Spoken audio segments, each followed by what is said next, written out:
औज़ुबिल्लाहि मिनश्शैतानिर्रजीम बिस्मिल्लाहिर्रहमानिर्रहीम अस्सलामु अलैकुम वरहमतुल्लाहि वबरकातुहू। सूरह अनकबूत है मेरे सामने और सूरह अनकबूत की आयत नंबर 43 है, पारा नंबर 20 और रुकू नंबर 16 चल रहा है। अल्लाह तबारक व तआला ने आयत नंबर 42 में इन दुनियावी ज़िंदगी को मकड़ी के घर से तशबीह दी और दुनियावी माल दौलत को मकड़ी के घर की तरह आर्जी और नापायदार और मामूली करार दिया। अब आयत नंबर 43 में देखते हैं अल्लाह तबारक व तआला फरमा रहे हैं तिलकल अमसालु, ये जो अल्लाह तबारक व तआला फरमा रहे हैं कि मैं मिसालें दे रहा हूँ। पीछे मैंने अर्ज़ किया कि अल्लाह तबारक व तआला ने मच्छर के पर के मिसाल दी और कहीं जगहों पे अल्लाह तबारक व तआला ने छोटी मोटी चीज़ों की मिसाल दे के इंसान को समझाने की कोशिश की। यहाँ जो मिसाल सामने आ रही है वो अल्लाह तबारक व तआला मकड़ी के घर की मिसाल दे रहा है। फरमा रहे हैं कि दी है अल्लाह तबारक व तआला ने फरमाया कि ये जो मैं मिसालें आपके सामने बयान कर रहा हूँ, अल्लाह फरमा रहे हैं इसका मतलब ये नहीं कि अल्लाह कमज़ोर है और अल्लाह आपसे डरता है, अल्लाह आपको बहला रहा है, बल्कि फरमाया कि नज़र बुहाल नास, ये मैं लोगों के लिए मिसालें बयान कर रहा हूँ, इनकी समझाने के लिए, समझ बूझ के लिए। मैंने पीछे अर्ज़ किया कि अल्लाह तबारक व तआला हकीम है। हिकमत के उसूलों में से एक हिकमत का उसूल ये भी है कि अल्लाह तबारक व तआला इंसान को समझाने की लिए तरह तरह की मिसालें दे के उसको काहिल और आमादा करे। और इंसान को भी यही हुक्म दिया है कि दलाइल और मुज़ाकरात से इंसान को काहिल और आमादा करो, डंडे के ज़ोर पे नहीं, मार दार से नहीं। फरमाया कि नहीं, इंसानों के लिए मिसालें बयान कर रहा हूँ। वमा याकिलुहा इल्लल आलिमून, लेकिन ये ज़रूरी नहीं कि इन मिसालों को हर कोई समझे, समझते सिर्फ इल्म वाले ही हैं, जानने वाले ही हैं। पीछे अल्लाह तबारक व तआला ने मच्छर के पर की मिसाल बयान की तो उसमें कुफ़ार और मुश्रिकीन ने कहा कि अल्लाह तबारक व तआला का ये मिसाल बयान करने का क्या मकसद था, अल्लाह तबारक व तआला क्या साबित करना चाह रहे थे। अल्लाह तबारक व तआला ने मच्छर के पर के मिसाल दे के क्या साबित किया। तो यहाँ अल्लाह तबारक व तआला फरमा रहे हैं कि ये मसाले इंसानों को समझाने की बयान कर रहा हूँ, लेकिन ज़रूरी नहीं कि सारे लोग समझ जाएं। समझते वही हैं जो थोड़ा बहुत इल्म रखते हैं। इसका मतलब ये है कि समझने के लिए इल्म का होना ज़रूरी है, अक्ल का होना भी ज़रूरी है और साथ इल्म का होना भी ज़रूरी है। और इल्म के बगैर इंसान और जानवर में जो फ़र्क अल्लाह तबारक व तआला ने रखा है वो इल्म और अक्ल का रखा है। इल्म और अक्ल अगर निकाल दिए जाए तो इंसान और जानवर में कोई ख़ास फ़र्क ना रहे। जस्ट बॉडी स्ट्रक्चर के चेंज होने से इंसान और जानवर की कैटेगरी में पूरे नहीं उतरते, बल्कि जब तक इंसान के पास इल्म अक्ल ना हो तो इंसान जानवर की मानद है। और फिर उसके ऊपर अगर इल्म ना हो तो भी इंसान, अल्लाह तबारक व तआला जानवर से भी पल्ले दर्जे का फरमाया कि इन्ना शर्र दुबाब इंदल्लाहि सुम्मुन बुक्मुन ला याकिलून, कि अल्लाह के नज़दीक फिर ये जानवरों से भी बदतर हैं जो गूंगे बहरे और अंधे हैं और ये समझते नहीं हैं। खलक़ल्लाहु समावाति वल अर्ज़ बिल हक़, आगे अल्लाह तबारक व तआला फरमा रहे हैं कि अल्लाह तबारक व तआला ने ज़मीन और आसमान की तख्लीक हक़ और सच के साथ की, सच्चाई के साथ की, हक़ के साथ की। ज़मीन और तख्लीक आसमान अल्लाह तबारक व तआला की तख्लीक में से सबसे बड़ी तख्लीक़ात है। सबसे बड़ी तख्लीक ज़मीन और आसमान है और ज़मीन और आसमान के ऊपर सारी चीज़ें बाकी अल्लाह तबारक व तआला ने फैला दी, सजा दी, संवार दी, ठहरा दी, टिका दी। जो भी हुआ, ज़मीन और आसमान की तख्लीक अगर न होती तो ये मखलूक खुदा को टिकने की, जमने की, ठहरने की जगह न होती। अल्लाह तबारक व तआला ने पहले इंसान को ठहराने के लिए ज़मीन को फ़र्श बनाया।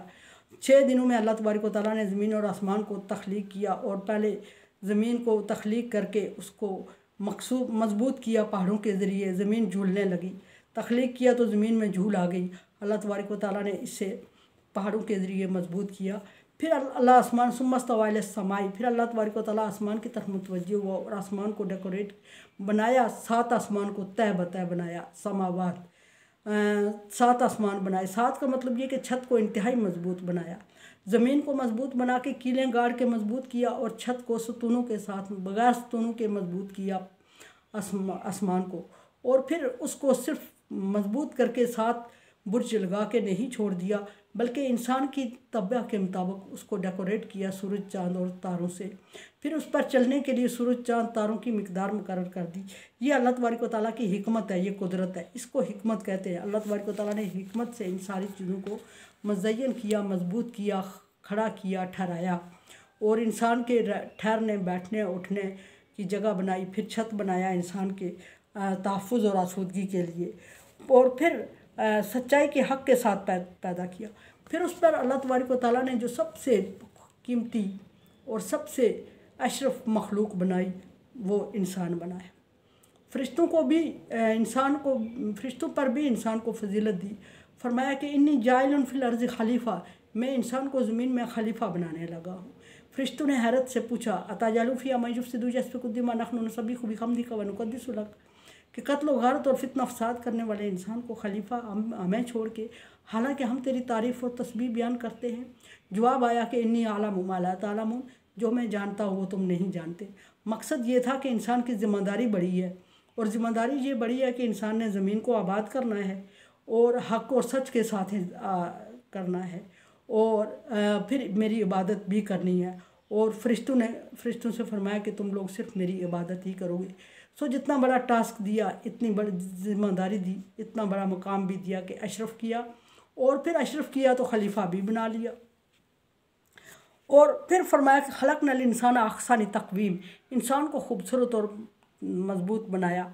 फिर फरमाया अकरमना बनी आदम, इंसान को इज़्ज़तदार पैदा किया।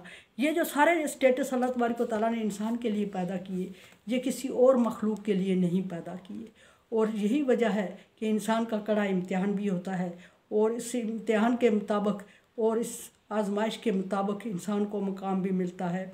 और फिर जो ईमान लाएगा, जो कामयाब रहेगा, उसके लिए अल्लाह तबारक व तआला ने आखिरत के लिए भी खुशखबरी और दुनिया के लिए भी। और जो नहीं लाएगा और जो कुफ्र व शिर्क करेगा और अल्लाह तबारक व तआला के अहकामात को ठुकराएगा, तो फिर अल्लाह तबारक व तआला उसको भी ठुकरा देंगे। और ठुकरा देंगे तो दुनिया में ज़िल्लत और रुसवाई उसका मुकद्दर है, और आखिरत में अज़ाब जहन्नम उसका मुकद्दर है। यहाँ फरमाया इन्ना फ़ी ज़ालिकल आयात, इसमें आयात हैं, इसमें निशानियाँ हैं, लिल मोमिनीन, लेकिन फ़क़त मोमिनों के लिए। फरमाया कि मसाले बयान किए फ़क़त इल्म वालों के लिए समझ आएंगी, और आयात हैं, निशानियाँ हैं, लेकिन सिर्फ मोमिनों के लिए।